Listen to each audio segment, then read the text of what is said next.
Welcome to our channel. ఈరోజు ఆకుకూర curry ఎలా చేసుకోవాలి చూద్దాం.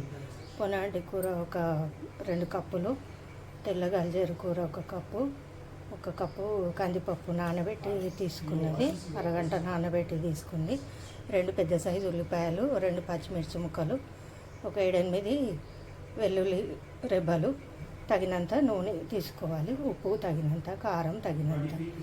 ఎలా చేద్దామో చూద్దాం రండి. ముందుగా కడాయి పెట్టి వేడయ్యాక నూనె పోయాలి.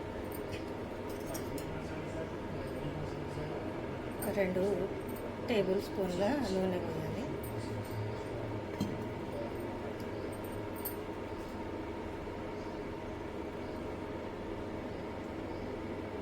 అది వేడయ్యాక పచ్చిమిర్చి, ఉల్లిపాయలు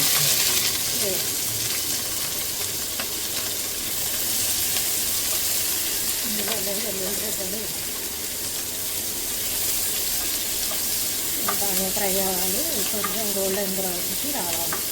కొంచెం ఇందులోనే సాల్ట్ వేయాలి. సాల్ట్ వేసి తొందరగా మగ్గిపోతుంది.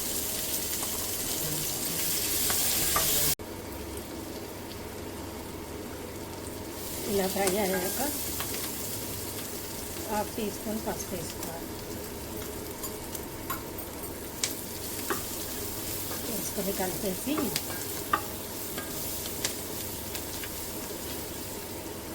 ముందుగా పొనాటి కూర వేసుకోవాలి. ఇది కొంచెము ఉడకడానికి టైం పడుతుంది కాబట్టి ఇది కొద్దిగా ముందు వేసుకొని ఫ్రై చేయాలి.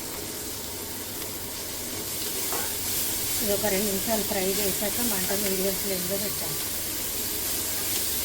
ఇది ఒక 2 నిమిషాలు ఫ్రై అయ్యాక గల్జేరు కూర వేసుకోవాలి. ఇది ఇలా కొద్దిసేపు మగ్గిన తర్వాత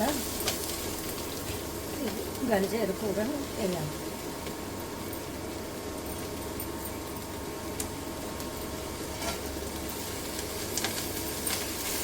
వేసి కలపాలి.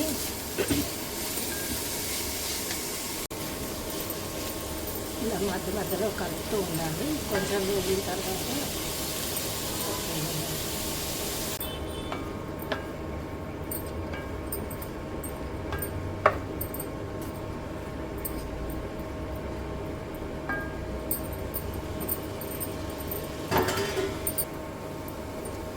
రెండు టీ స్పూన్ల కారము, 1.5 టీ స్పూను ఉప్పు వేసి కలపాలి.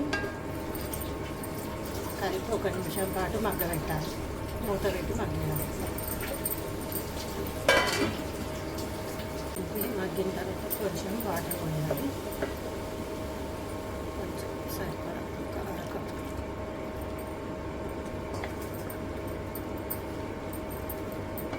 వాటర్ పోసి కలిపి చిన్న మంట మీద మగ్గియాలి. ఒక 5 నిమిషాలు మగ్గిన తర్వాత తీయాలి. ఇలా మధ్యలో కలుపుతూ ఉండాలి. కొద్దిగా ఉడికాక పప్పు దించేసుకోవాలి. ఇలా పలుకునే ఉండాలి. మెత్తగా అయితే బాగుండదు. తీసి సర్వ్ చేసుకోవాలి. సర్వింగ్ బౌల్లోకి తీసుకున్నాక రైస్లోకి వడ్డించుకోవచ్చు, చపాతీలోకి పెట్టుకోవచ్చు. చాలా బాగుంటుంది. టేస్టీ గల్జేరు కూర, పొనాటి కూర రెడీ అయిందండి. టేస్ట్ చూసి చెప్పండి. వీడియో నచ్చితే లైక్ చేయండి, షేర్ చేయండి, సబ్స్క్రైబ్ చేసుకోండి. Thank you for watching.